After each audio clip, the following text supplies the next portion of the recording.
First up is Renfield, and I will fully admit that when they announced that Nic Cage was going to be playing Dracula, I kind of lost my mind. I was so excited. I am a huge Nic Cage fan, both his sort of classic initial era and the current era, whatever you want to define that as. I watch it all, almost all. There are some things of his that I miss because they are either so obscure and you don't get distribution, or some of his gorier, scarier things I actually stay away from because I am not a gory, scary movie person. So the Dracula thing, I was like, all right, this is going to be an interesting one for me. And then when they announced that Nicolas Hoult was going to be playing Renfield himself, I was like, this is a very interesting pairing.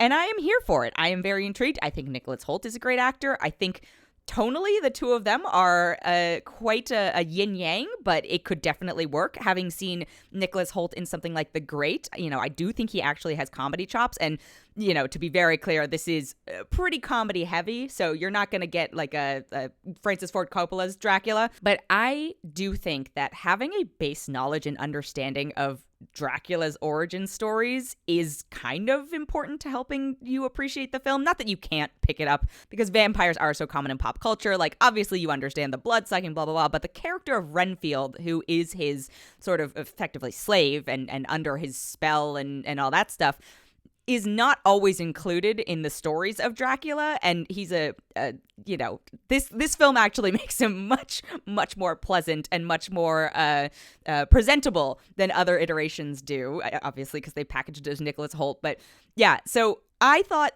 a lot of the comedy between the two of them was great. Actually, I think anytime Nic Cage is on screen, it's great. And I'm not just saying that because I'm a huge Nic Cage fan. Like, he clearly was having a good time and was in his element, and they knew how to use him, but they didn't use him enough. And I don't quite understand why. Maybe they were afraid of oversaturating, but those were by far the best moments of it. Then it gets bogged down in sort of these side stories. You've got Awkwafina as it takes place in New Orleans. You've got Awkwafina as a police officer, Ben Schwartz as a mafioso, and then Shohreh Aghdashloo as his mother, which, good. I was not expecting to see her in this, and I was very confused. But anyway, I think everyone is fine in it, but the writing does not, there's only so much they can do with what they are given.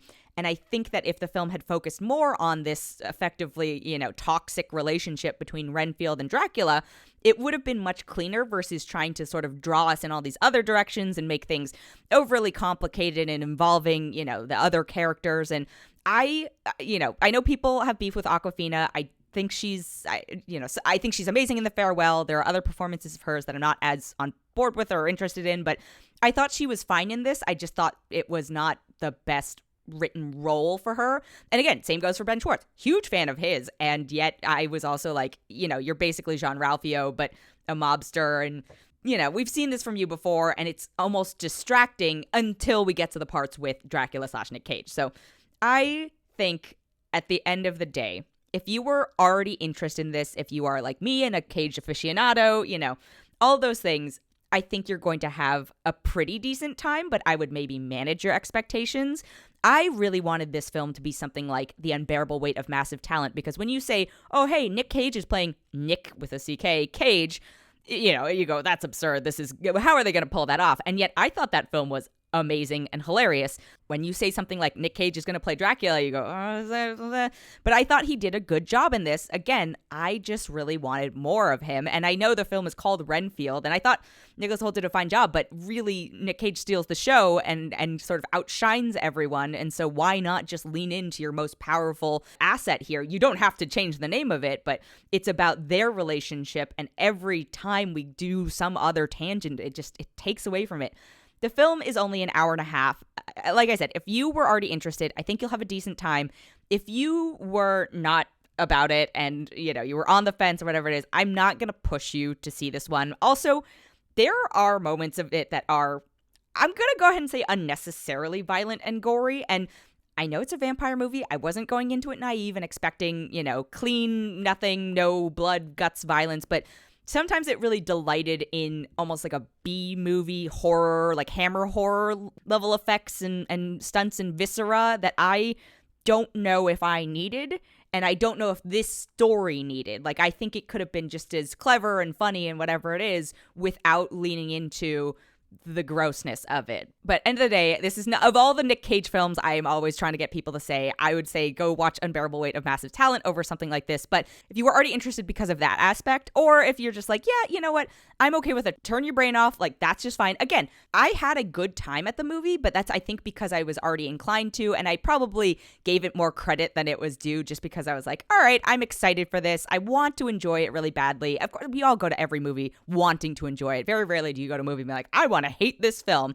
Sometimes people do that, but I enjoyed parts of it. I just wish it had utilized its star better. I'm going to give it a 3.4 out of 5. And then next up, I have a film called Mafia Mamma. And if you want to talk about films that are absolutely unnecessarily violent, this is the film to talk about. The premise of it is that Toni Collette plays a basically sort of unassuming American housewife who happens to inherit her grandfather's Italian mafia empire. And, okay, absolutely ridiculous to start. But Toni Collette is such an amazing actress that, much like with a Nic Cage film where I'm like, I will see Nic Cage in this, I will watch Toni Collette in almost anything as well. And so I said, fine, I will watch this. And then Monica Bellucci showed up as her consigliere, and I was like, what? Okay, like, these are big names.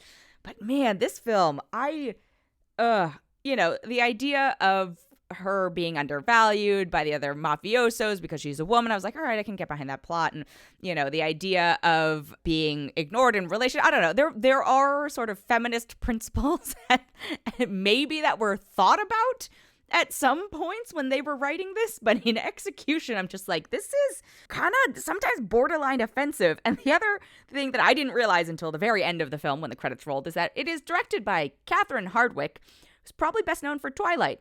And I will say I've never seen a Twilight film or read the books, but, I'm not, well, now it's semi a point of pride, but it just never got around to it, and I don't feel like doing it now, but I was like, oh, okay, these are choices. These are choices that have been made. And like I said, unnecessarily violent, so extremely so at some points, and I just kept thinking, who is this for? They constantly reference Eat, Pray, Love in the film, and I was like, yeah, I get it, you're trying to be sort of an R-rated violent, in that sense, Eat, Pray, Love, but is this supposed to be for like housewives? Who are you implying that their escapist fantasy is to participate in straight up murder sometimes? Like, the way this character reacts to a lot of the violence, I was like, no sane person would react this way, even if you're under, adrenaline up circumstances, et cetera, et cetera. And maybe that is the point. Maybe they're actually trying to say she's not a sane person, but I don't think so. I think they just didn't write it well. And it's pretty disappointing because, again, Toni Collette, I understand why she made the movie because, they clearly filmed a fair amount of it in Italy, and it looked like, beautiful and put up in like a nice 5-star hotel and all the sights. I was like, yeah, I too, and she got paid for it, right? So I was like, yeah, I too would have accepted this deal. It's also got Sophia Nomvit, who it took me so long to recognize her. She plays the female dwarf on Rings of Power. I think she's good in this, but again, she's sort of the sassy black friend where I'm like, okay, this is so rudimentary. It's the thing I liked about it, much like Renfield, is that there's this sort of little like mafioso family that forms around her. And then again, to keep using sort of other movie analogies, it's a little bit Pretty Woman-ish where she has been in the shadows of her, relationship with her family, not her mob family, her American, like sort of immediate family unit. And now she's coming into her own in womanhood and stuff like that. And there are these two, hitman-esque dudes who are encouraging her and all that stuff. And that stuff is fine and cute. And I think maybe that would have worked better. But then all the horrifying murder violence stuff happens. And I'm like, oh my God, this is psychotic. So tonally, it just feels all over the place. It kind of grossed me out. The only reason that it is even remotely watchable is because Toni Collette and Monica Bellucci are in it. And I was like, more power to them. But I, in good conscience, don't recommend this film. I guess just go watch Eat, Pray, Love, and then watch The Godfather after. Like, that's the only logical thing I can think of. If you see the trailer and you're like, oh, I'm semi-interested in that. I don't recommend it, but I do think you could maybe do that combination of things and be fine. But no, I'm going to give this a 2.3 out of 5.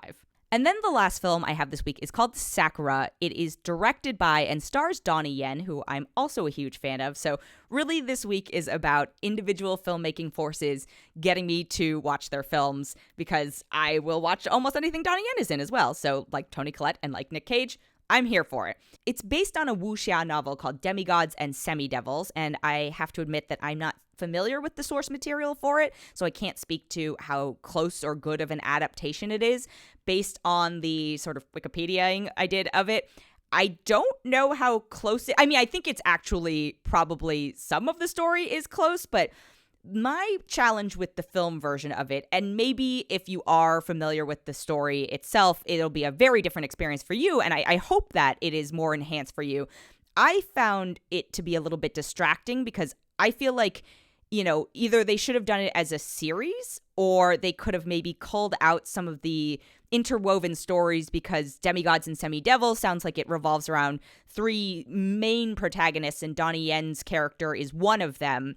And we reference and bring in the other ones for a while, but at the same time, if you don't know who they are, it's not the most clear their importance. Like, we get to find out their relations to each other, but it is clearly his story, and there are elements of his story, trying to figure out his background, some of the plot parts of it that I think maybe would have been cleaner if we didn't, I'm not to say get rid of the other parts, but not focus on them as much or get distracted by them. Again, I fully admit that it's a completely different experience if you're already familiar with it, and maybe the absence of those elements would have been upsetting, and, you would have had a bad time at this. But for someone who is not familiar with the story, I do warn you that there are times where it can feel a little convoluted. And then, the big thing about this film is that you're here for a lot of the choreography and the action, and Donnie Yen is an artist on screen, and I think he is definitely in his element here. The only comment I have about it is that, it's him versus the world in a lot of these scenarios, and I think that I would have maybe liked to see it build a little bit more versus like jumping right in for, hey, this is maybe going to be the, final sequence of any other film. And then it starts off that way. It's like, oh, okay, so where are we going to build from here? And I don't know if it's able to go forth from there. Obviously there are moments of it, but because it just drops a big rock in to start, it sets its bar pretty high. It's also somewhat frenetic with the action. It's very like aggressive, and then there'll be huge lulls, and then it's everything going on, and then there'll be huge lulls. And so also in that sense, I thought maybe it could have gone on a bit more of an arc. But again, I think he is just such an excellent performer physically. One of the things I did wonder during it is, I think Donnie Yen's a handsome man, but it looked at some points like he may have done like de-aging to himself, or the makeup was just overly smooth. There were almost Uncanny Valley-esque moments to it. And having just watched him in John Wick Chapter 4, I'm like, it's fine to have a little bit of wrinkle. Like, nobody's gonna be, men aren't necessarily held to the same beauty standards, and they're allowed to age and all that stuff, so take advantage. I don't know.